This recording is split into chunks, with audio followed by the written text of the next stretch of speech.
Gary Black has responded to criticism from some Tesla bulls. Quote, "The hostility from Tesla bulls directed at me today is deja vu. What happened the last time I exited Tesla stock in February 2021 after a huge run-up from 2019. And jumping in here, Gary does have a point. He does receive a lot of hostility from a lot of very emotional Tesla bulls, which is not only unproductive, but just embarrassing for the emotional Tesla bull. You don't gain credibility attacking somebody just because. If you're going to call somebody, for example, a retard, you do have to explain why they're a retard. Not that I'm suggesting Gary's a retard, I'm just explaining to the people that have feedback for Gary without substantiating your argument, your points of disagreement, you got nothing. Back to his post. Back then, my argument was that it was unrealistic to assume legacy competitors couldn't match Tesla's ability to produce affordable, high-quality EVs that leveraged their existing brand equities. So, this is not the W that Gary believes it is, in my opinion, and let me explain why. If we make a list of all the companies today on Earth selling electric vehicles in reasonable volumes, which is honestly a pretty small list, that are also making a profit doing so, there's one name on that list. Anyone want to guess which name? Tesla. I don't think any reasonable person would have disagreed that companies wouldn't be able to produce relatively compelling, relatively comparable electric vehicles. I mean, you know, a few little things a bit different, the software interface not so great, but generally speaking, from a consumer's point of view, comparable range, relatively similar performance, close enough. No one would have argued this wouldn't be possible. And of course, leveraging their existing brand equities. This is a big deal. I'll never buy a Ford, etc. You'll have a lot of people like that who are brand loyal, who'll be automatic future customers even if you deliver a polished turd. For example, shout out to the Porsche Taycan or the Audi e-tron. Absolute dog shit, but still sold some units due to loyal customers. But we are investors here, right?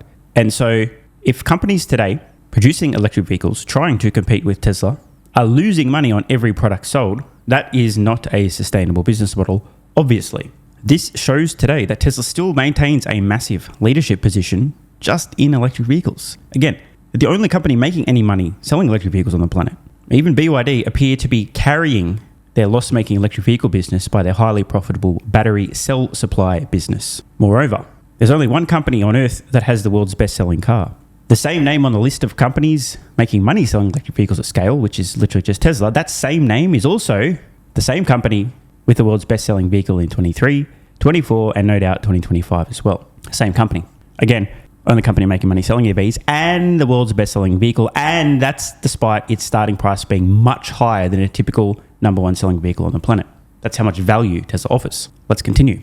My strong view, as in Gary's strong view, we're reading the post again, was that Tesla could not possibly get to Elon's goal of 20 million deliveries by 2030. A projection I found absurd since it implies Tesla would become the world's largest automobile manufacturer in 9 years with a staggering 25% overall market share.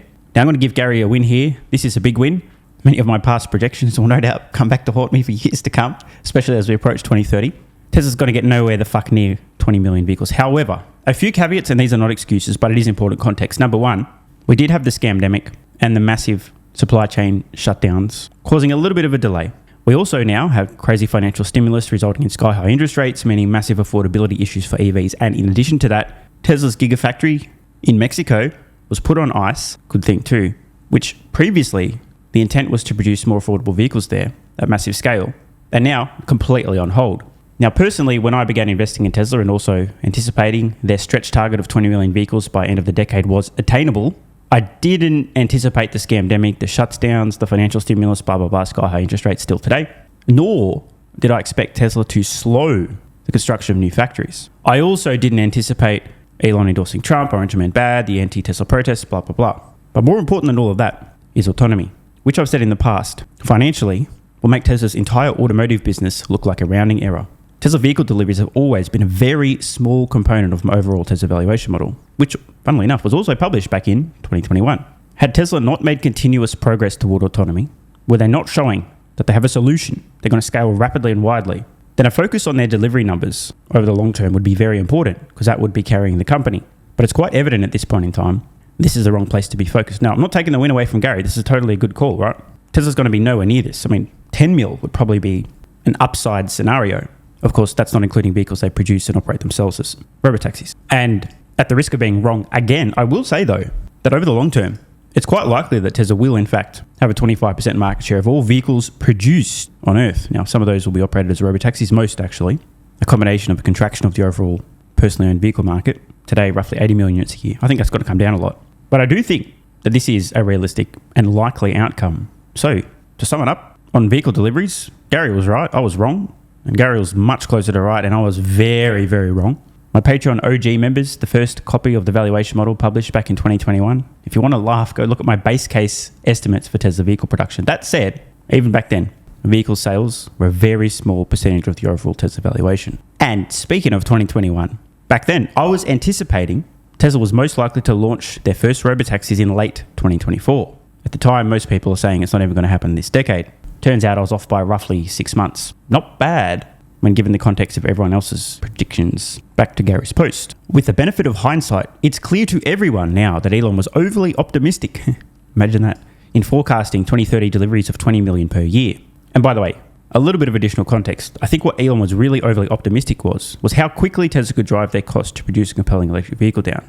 We've seen the modular manufacturing system that's likely to halve roughly at scale the cost of producing a compelling EV.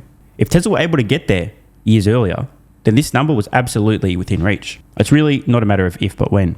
Gary's post continues, but at the time, Tesla bulls were incensed that I publicly disagreed with Elon's projections. By the way, a quick side note, speaking of disagreeing with Elon, I've yet to hear the guy once describe people with Optimus humanoid robots paying per month for the software. Not once. He's always talked about valuation tied to how much people are paying for the robot. Now, I could be wrong, but it seems at this point in time, Elon and I, either he's not saying it publicly or quite strongly disagree with how the thing's going to work. Because I expect people are not only going to pay for the hardware, but pay per month to have the software to operate it. Not once have I heard Elon explain at all the intent to charge per month for software for the Optimus humanoid robots. I expect this will happen, yet we've heard no hint at all from Elon on this. Therefore, a strong point of disagreement. Back to the post. Gary says, I had a fraction of the 525,000 followers I have today, but I had the analytical chops to back up my conservative forecasts. I got hundreds of hateful DMs and tweets from followers on X asking if I thought I knew better than Tesla management. Yeah, by the way, again, this stuff is not productive, guys. Fuck you, Gary! It's not helpful. Gotta explain why. I was told I was too old and knew nothing about technology, and my forecast of just 6 million deliveries per year in 2030 showed a total lack of understanding of the business. Now, I do have to add something though. Last I saw, which is a while ago actually, Gary's estimates for the average selling price on Tesla vehicles toward the end of this decade are absurdly high, in my opinion. And I mean like super high. As I record this, my base case average selling price for Tesla vehicles in 2030, a little over $30,000. The bear case is sub 30. Last I saw Gary's much higher. But you've got to give Gary the win. 20 million vehicles a year. Good fucking luck with that. He continues. Who was right then? I have receipts. Motherfuckers. 6 months after I exited Tesla, the stock, I bought back in at a 30% lower price. In hindsight, prematurely. By 2024, Tesla management abandoned its 2030 forecast of 20 million deliveries per year. Funnily enough, by the way, 2024 was roughly when it became absolutely obvious that Tesla was going to dominate autonomy, scale rapidly, and it was happening very soon. And shifted to unsupervised autonomy as the value driver for Tesla stock. Now, again, I would like to add, back in 2021, when Gary had exited his position, re-enters later, makes some money doing so, good trade. My brain's too small to do that, so I don't even try.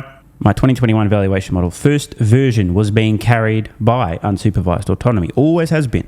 I've never given a meaningful fuck about Tesla vehicle deliveries. Just a catalyst for getting more data and deploying autonomy at scale. Now it gets good. Gary having set up his credibility, you see. Fast forward to today, and once again, Tesla faithful, aka deluded Tesla fanboys, are too gullible in believing management's assertions that Tesla alone has achieved unsupervised autonomy, and everyone else in the industry will be forced to license Tesla's FSD technology or go bankrupt. Boy, do I have some thoughts, but let's continue with the post. Which is, of course, laughable since there are already 5 autonomous players with unsupervised ride-hailing businesses up and running. Waymo, Baidu, Pony AI, Zoox, and WeRide. I'm going to finish this post and then we'll go back to this comment. Perhaps Tesla bulls will finally be right after 4.5 years of Tesla underperformance. Or maybe I am right again and Tesla stock is poised to fall sharply over the next several months, aka the next millisecond or two. To be clear, I strongly believe Tesla will solve for generalized unsupervised autonomy, but so will a handful of others as autonomy becomes table stakes for anyone who wants to compete in the automobile industry. Now, this absolutely on point, by the way. You ain't got autonomy, you ain't in business. So on this, we absolutely agree. And by the way, maybe Gary will be right. Maybe I'll be doing another video a few years from now. Oh my God, Gary was right again. I'm retarded. So to To Gary's point about the Tesla faithful being so gullible that they believe Tesla's already achieved unsupervised autonomy and everyone else will need to license FSD or they go bankrupt. As we said, even Gary himself admits no autonomy, no viable business. So on this point, we agree. But Gary is under the belief that companies like Waymo, Baidu, Pony AI, Zoox, etc. will be able to sustainably compete with Tesla Robotaxis at scale, right? Because again, the earlier point, still no companies today profitably producing EVs at scale except Tesla. And Tesla still has the world's best-selling vehicle, Model Y, for multiple years in a row. So what if this is round 2 of companies trying to compete with Tesla on cost, not just with EVs, but this time with autonomy, and not being able to do so? It takes a long time for a big ship to sink. You go bankrupt slowly, then all of a sudden. Early days on this channel, only 6 years ago, I was anticipating about a 10-year window. And by the end of that window, we start to see some legacy automotive companies going bankrupt. Doesn't happen tomorrow.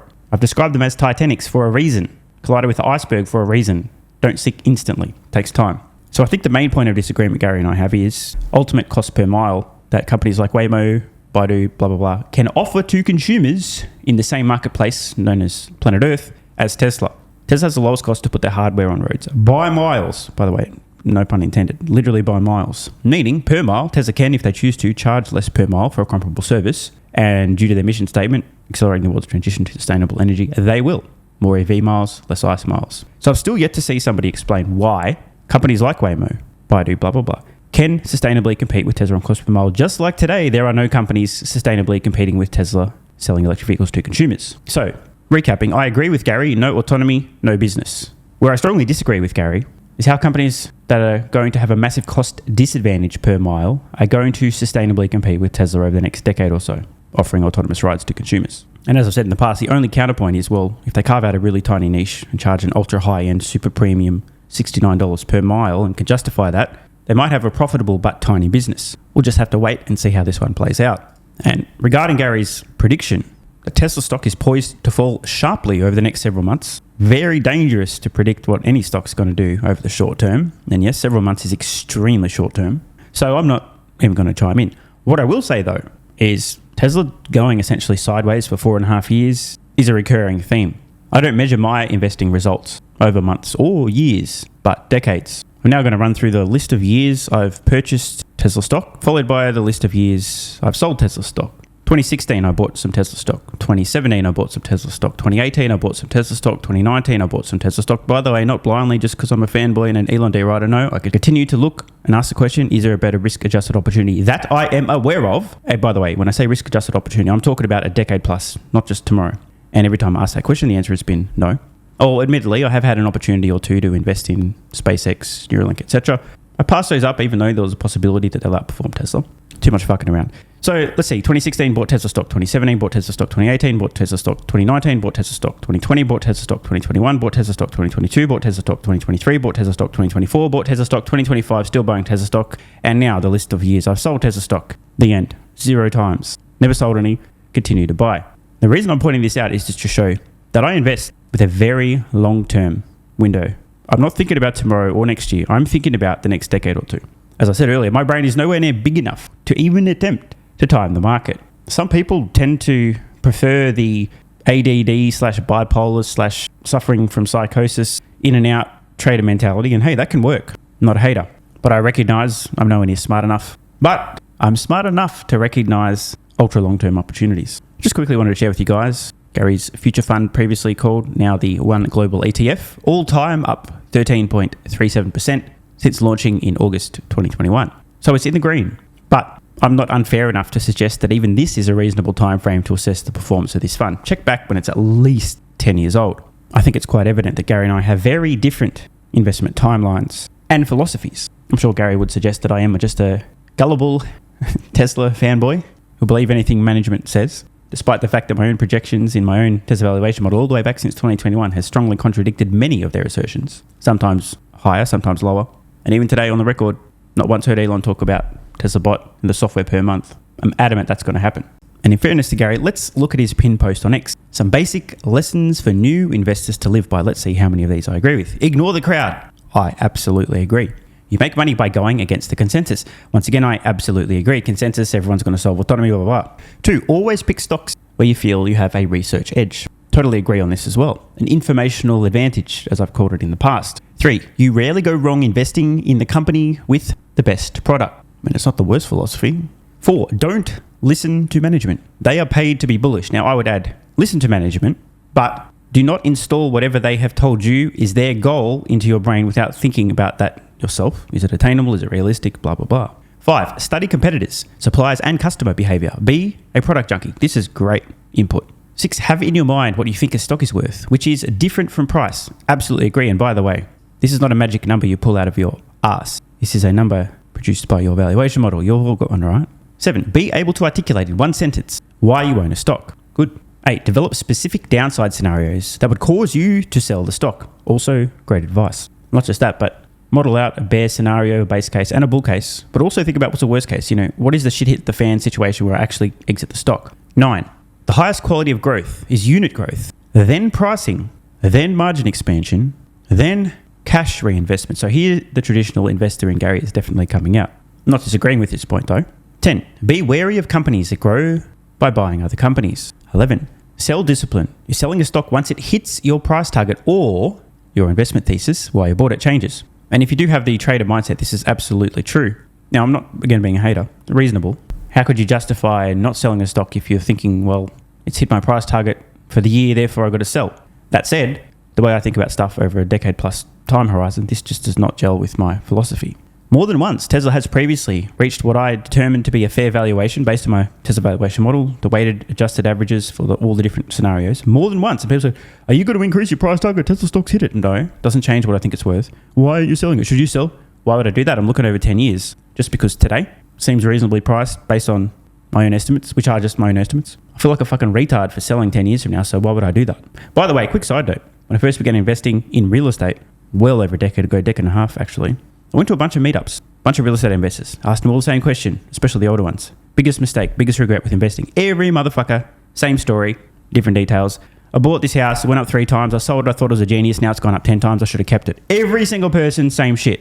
They sold a winner too early. They should have just held it. I think that really was one of the key foundations for my investment philosophy. Asking so many investors and them all having essentially the same story, selling a very valuable asset after it had gone up a lot, without any consideration of what does it do over the next 10, 20, 30 years, and regretting having sold said asset when they could have just held it and there was no need to sell, I really took that on board. 12, short stocks that have bad businesses and not because they trade at high PEs.